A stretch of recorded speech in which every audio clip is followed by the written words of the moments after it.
மாதாவுக்கு பிதாவிற்கு குருக்களுக்கும் எல்லாம் வணக்கம் சொல்லிக்கொண்டு, தெய்வத்திற்கு வணக்கம் என்று கூறாமல் இறை சக்தி என்று ஒன்றுள்ளது. உதாரணத்துக்கு நேற்று முனைவர் ஞான சம்பந்தமையா பேசும்பொழுது பார்த்தீங்கன்னா, தமிழ் வந்துட்டு எல்லாம் அழியும் அப்படிங்கிறதெல்லாம் கிடையாது. தமிழ் வாழணும் அப்படின்னா ஐயா மாதிரி ஒருத்தர் நாக்கில் போய் தமிழ் உட்காந்து தமிழையும் வாழ வச்சிரும், அவரையும் வாழ வைக்கும்.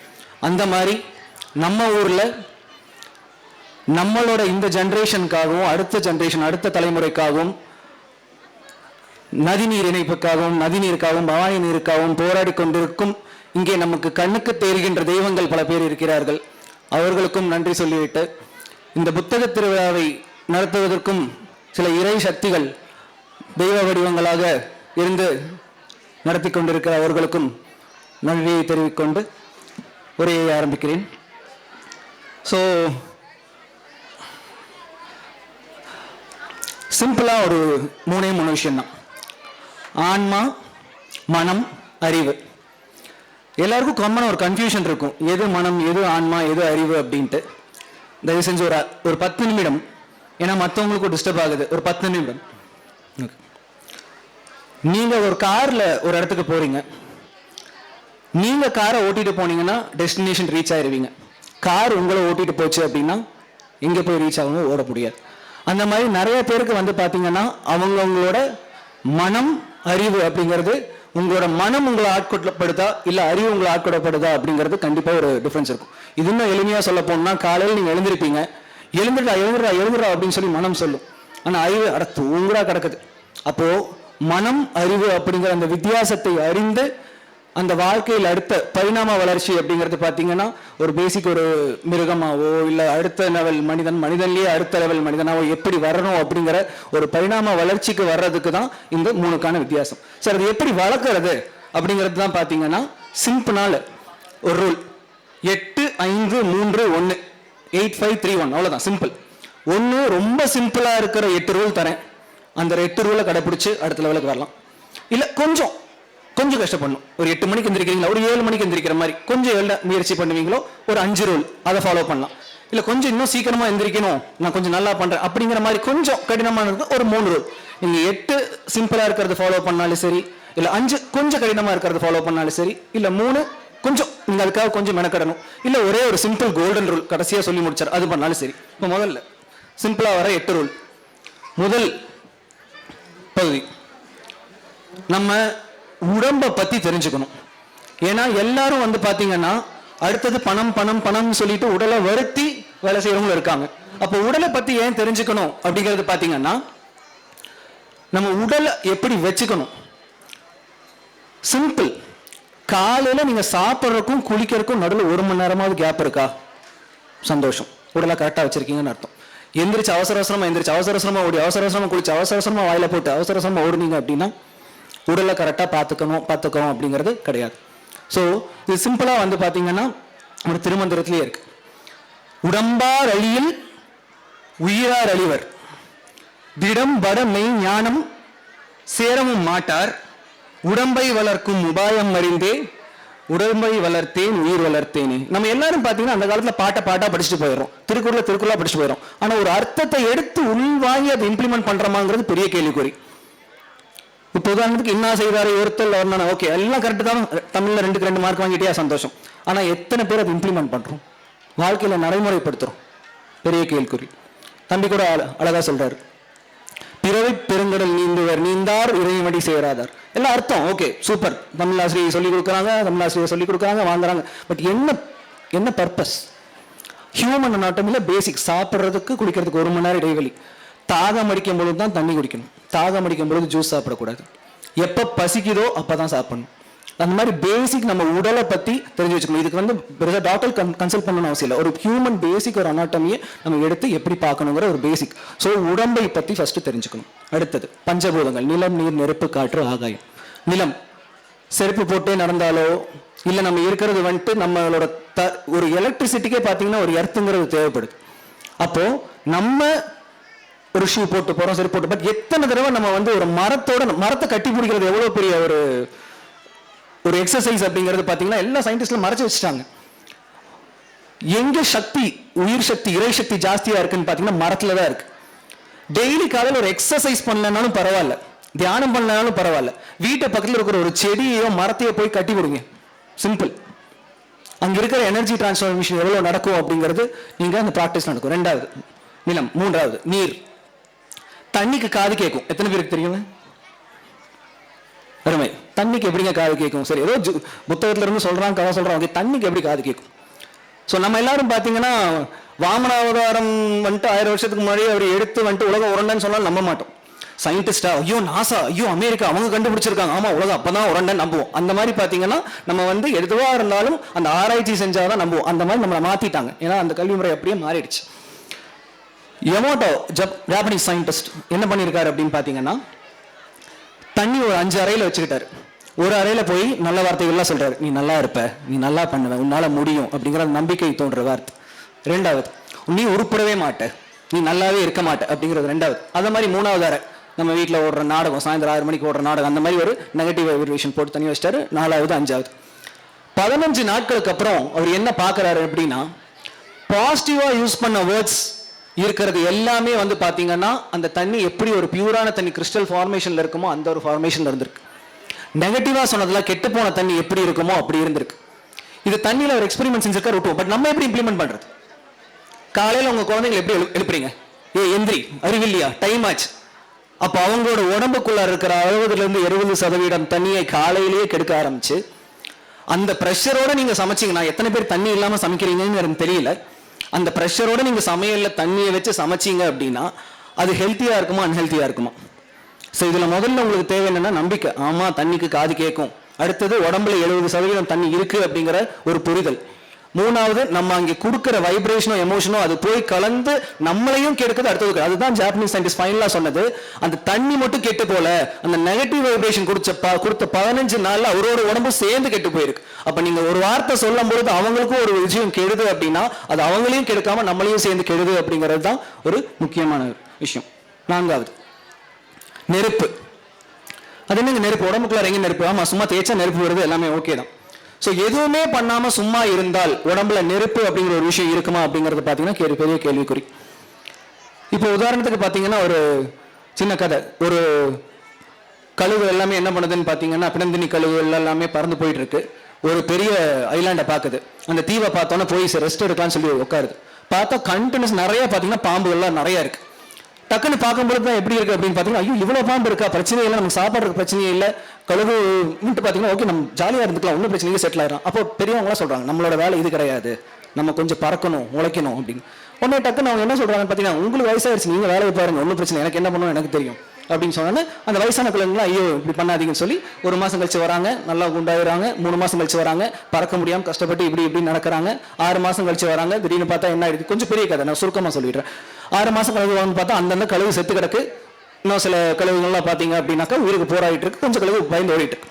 என்ன ஆச்சுன்னு ஒரு கழுகு உயிருக்கு போராடிய கழுகு கிட்ட கேட்டாதான் தெரிஞ்சது. ஒரு 2 மாதம் வரைக்கும் எல்லாம் நல்லா தான் இருந்தது. திடீர்னு ஒரு பெரிய கப்பல் வந்தது, காட்டுல இருந்து இங்கே பிடிச்ச விலங்குலாம் வந்துட்டு பார்த்தீங்கன்னா கழுக தில்ற ஒரு உயிரினம் ஹைனா வந்தது. வந்து பார்த்துட்டு அவங்க ஆரம்பத்தில் ஒன்றும் பண்ணல, நம்ம அடிச்சிருவோம்னு பயந்தாங்க.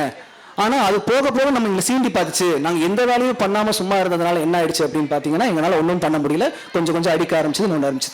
So simple. இதுல 2 விஷயம் தெரிஞ்சுக்கணும். ஒன்று என்னன்னு பாத்தீங்கன்னா, பணம் இருக்கு, எல்லாமே இருக்கு, இல்ல எதுவும் பண்ண வேண்டியதில்ல, செட்டில் அப்படின்னு நினைச்சா இந்த 6 மாசத்துல அந்த கழுவுக்கு வந்தது நமக்கு 6 வருஷத்துல வருமா, 8 வருஷத்துல வருமா, 10 வருஷத்துல வருமாங்கிறது தெரியாது. அதனால உழைப்பு அப்படிங்கிறது உடலுக்கு இருந்தே ஆக வேண்டும்.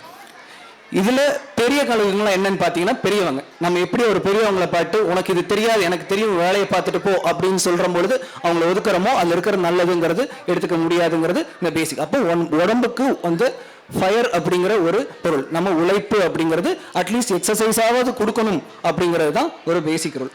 அடுத்தது காற்று. ஸோ காற்றுங்கிறது 2 இதாக இருக்கு. ஒன்று ஏசியில இருந்து வருது, ஒன்று இயற்கை காற்று. ஏசிலேயே இருந்துட்டு இருந்தா என்ன பிரச்சனை வரும் அப்படிங்கிறது தெரியும். அதனால இயற்கை காற்றை சுவாசிக்கிறதுங்கிறது ஒரு பேசிக் திங். இப்போ இயற்கை காற்று இல்லாம நம்ம அடுத்த விஷயத்தையும் சேர்த்து சொல்லிடுறேன். ஆகாய சக்தி. காற்று மட்டும் இருக்குன்னு சொல்லிட்டு காற்றையே பார்த்துட்டு சுவாசிச்சு அப்படியே உட்காந்துட்டு இருந்தோம் அப்படின்னாக்கா நம்ம அடுத்த நாள் 1 நாளையோ 2 நாளையோ நம்மளால வேலை செய்ய முடியாது. ஏன்னா ஆகாய சக்தின்னு ஒன்று வேணும். அந்த ஆகாய சக்தி எப்படி கிடைக்குதுன்னா நம்ம தூங்கி எந்திரிக்கும் பொழுது தான் கிடைக்கும். அந்த தூக்கம் அப்படிங்கிறது பாத்தீங்கன்னா ஒரு 7 மணி 8 மணிக்குள்ளார சாப்பிட்டுட்டு காலையில வந்து பாத்தீங்கன்னா 4-5 எந்திரிக்கும் பொழுது தான் அந்த ஆகாய சக்திங்கிறது ஜாஸ்தியா இருக்கும். அப்ப அந்த ஆகாய சக்தி ஏன் சில பேருக்கு நல்லா சாப்பிட்டோன்னா தூக்கம் வருது அப்படின்னா, ஆகாய சக்தி அடிவயிற்று பகுதியில சேவா இருக்கும். நீங்க எல்லாமே நல்லா கழுத்து வரைக்கும் சாப்பிட்டுட்டு டக்குனு ஏன் தூக்கம் வருதுன்னா ஆகாய சக்தி எல்லாம் வெளியே போயிடுச்சு. அப்ப அந்த ஆகாய சக்தி அப்படிங்கிறது நீங்க சாயந்தரம் ஒரு 6-7 மணிக்கு மேல இருந்து காலையில ஒரு 6-7க்குள்ளார கிடைச்சாதான். இது யாருக்கு இந்த ஆகாய சக்தி நல்லா இல்லைங்கிறது நைட் ஷிஃப்ட் வேலைக்கு போறவங்களுக்கு கேட்டு பாருங்க, கிளியரா சொல்லுவாங்க ஆகாய சக்தி உடம்புல இருக்கா என்ன இல்லைன்னு. ஸோ பேசிக் உடம்பை பத்தி தெரிஞ்சுக்கணும். நிலம், நீர், நெருப்பு, காற்று, ஆகாயம். 7வது சந்தோஷம். எத்தனை பேர் சந்தோஷமா இருக்கீங்க? மகிழ்ச்சி. ஸோ நம்ம நார்மலா என்ன நினைச்சிருப்போம் அப்படின்னு பாத்தீங்கன்னா, சின்ன வயசு குழந்தைங்க ஸ்கூலுக்கு போனா ஜாலி சந்தோஷம், அடுத்தது காலேஜுக்கு போனா ரொம்ப சந்தோஷம், அடுத்தது வேலை கிடைச்சிருச்சுன்னா ரொம்ப சந்தோஷம், ஓகே, அடுத்தது கல்யாணம் ஆயிடுச்சுன்னா ரொம்ப சந்தோஷம், வீடு வாங்கியாச்சுன்னா சந்தோஷம். அந்த சந்தோஷத்தை போஸ்ட்போன் பண்ணி கொஞ்சம் பேர் கை தூக்கிறீங்க, சந்தோஷமா இருக்கீங்க, ரொம்ப சந்தோஷம். ஆனா எல்லாரும் என்ன நினைச்சுக்கிறோம்னா, ஒரு டெஸ்டினேஷன் ரீச் ஆகிறது தான் சந்தோஷம் நினைச்சிட்டு இருக்கோம். ஆனா லைஃப் அப்படிங்கிற ஜேர்னில பாத்தீங்கன்னா, நம்ம வாழுகின்ற வாழ்க்கையோட அந்த பாதை அது ஹாப்பினஸ் இல்லாம ஒரு டெஸ்டினேஷன், நீங்க இதை அடைஞ்சாதான் சந்தோஷம் நினைச்சு எப்ப வாழ ஆரம்பிக்கிறீங்களோ அப்பவே உங்களுக்கு இந்த 1000 வருஷத்துக்கு அப்புறம் கிடைச்ச இந்த பிறவியை நீங்க ஒவ்வொரு நாளும் வேஸ்ட் பண்ணிட்டு இருக்கீங்கன்னு அர்த்தம். எத்தனை பிறவிக்கு அப்புறம் உங்களுக்கு இது கிடைக்குது, இந்த மனித வாழ்க்கை இந்த உயிர் கிடைச்சிருக்கு அப்படிங்கிறது உங்களுக்கு இப்ப தெரியாது. ஒரு ஜட்ஜ்மெண்ட் டே இருக்கு. எத்தனை பேருக்கு 100% சொல்ல முடியும் நான் 300 ஆண்டுகள் வாழ்வேன்னு? 100, 80, 60? நாளை காலையில் நான் 100% எந்திரிச்சே தீருவேன் அப்படிங்கிறது மகிழ்ச்சி. அது நம்ம கையில் இல்லை, கடவுள் கையில் இருக்கு. சோ நாளைக்கு காலையில எந்திரிக்கும், நாளைக்கு எத்தனை பேர் தள்ளி போடுறீங்களோ அவங்க கடைசியில் நான் சிம்பிள் எக்ஸாம்பிள் சொல்றேன். அந்த எக்ஸாம்பிளுக்கும் இதுக்கும் நீங்க லிங்க் பண்ணிக்கோங்க. இது அப்படியே ஒரு லூஸ் எண்டா விட்டலாம். ஸோ ஹாப்பினஸ் அடுத்தது தள்ளி போட்டீங்க அப்படின்னா நம்ம வாழ்க்கை நிறைவு அப்படிங்கிறது இருக்காது. அதனாலதான் அந்த காலத்துல பாட்டிங்கெல்லாம் பாத்தீங்கன்னா 90 வயசு ஆனாலும் அந்த சந்தோஷங்கிறது முகத்துல பொலிவு தெரிஞ்சது. இந்த காலத்துல பாத்தீங்கன்னா 10 வயசு குழந்தைங்களாலும் 20 வயசுல அந்த பொலிவு ஏன் தெரிய மாட்டேங்குதுன்னா ஏதோ ஒன்று மிஸ் பண்றாங்க. அந்த குவாலிட்டி டைம் வித் பேரண்ட்ஸ்ங்கிறத மிஸ் பண்றாங்க. 8வது விஷயம், லெஸ் இஸ் மோர். அது என்ன less is more? More is more okay, less is less okay. அது லெஸ் இஸ் மோர். உங்க வீட்டுக்குள்ள போறீங்க, ஏதோ ஸ்மெல் அடிக்குது, கிச்சன்ல ஸ்மெல் வருது, சரி வேணான்னு சொல்லி நீங்க என்ன பண்றீங்க, ஹாலுக்கு போறீங்க. அடுத்த நாள் வரீங்க, ஹாலில் ஸ்மெல் வருது. அடுத்த நாள் நீங்க என்ன பண்றீங்க, முன்னாடி என்ட்ரன்ஸ் ஸ்மெல் வருது. அதனால உள்ளே வேணா வீட்டை போட்டு வெளியே போறீங்க. இது கரெக்டா இல்ல ஸ்மெல் எங்க வருது அப்படிங்கிறது வெளியே வர்றது கரெக்டா? சிம்பிள். நம்ம உடம்புக்குள்ளார மூளையில ஏதோ ஒன்று தேங்கிட்டு இருக்கும். அந்த தேங்கிட்டு இருக்கிற விஷயத்த வேணான்னு ஒதுக்காம நீங்க அந்த உள்ள இருக்கிறது என்னங்கிறது உள்ள போய் ஒரு பிரச்சனைங்கிறது வருதுன்னா அது உள்ள போய் என்னன்னு வராம பிரச்சனை ஒதுங்கி போயிட்டீங்கன்னா முடிஞ்சு போச்சு. அந்த பிரச்சனையே உங்களை அடுத்த லெவலுக்கு கொண்டு போறதா வருது. அதை நம்ம பண்ணாம அங்க போனா பிரச்சனை, இங்க போனா பிரச்சனை, அது உள்ள போய் வராம அப்படின்னு பிரச்சனைனா என்னன்னா இங்க புத்தகத்துல நடத்துறாங்க, அவங்க கிட்ட கேளுங்க. நம்ம கிட்ட இருக்கிற பிரச்சனை ஒரு பர்சன் கூட கிடையாது. சோ அந்த மாதிரி இருக்கும்போது ஒரு பிரச்சனைன்னு வந்தா அது வரட்டும், பட் அந்த இடத்துல அக்செப்டன்ஸ்ங்கிறது எங்க இருக்குங்கிறது தான் கேள்விக்குறி. நம்ம எல்லாம் என்ன பண்றோம்னா, குழந்தைங்களுக்கு சைக்கிளோட கத்து தரோம்னு சொல்லிட்டு கேரியரை பிடிச்சிட்டே போறோம். 10 வயசு ஆனாலும் 20 வயசு ஆனாலும் 30 வயசு ஆனாலும் அந்த கேரியரை விடுறதே கிடையாது. ஏன்னா ஐயோ கீழே விழுந்துருவாங்க. அப்ப எப்போ விட்டு பழகுவாங்க? நீங்களா உங்க குழந்தைக்கு ஒரு புதுசா ஒரு வாழ்க்கையை அருமையா அமைச்சு கொடுக்குற மாதிரி ரோஜா செடினா முள்ளு இருக்குன்னு சொல்லி கொடுக்கறது இல்ல.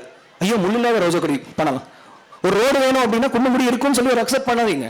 அதை விட்டுட்டு ஐயோ இல்ல இல்லைங்க ரோடுனா முள்ளெல்லாம் இருக்கும், குண்டுகுழி எல்லாம் இருக்கும். குண்டுகுழி இருக்கதான் செய்யும்.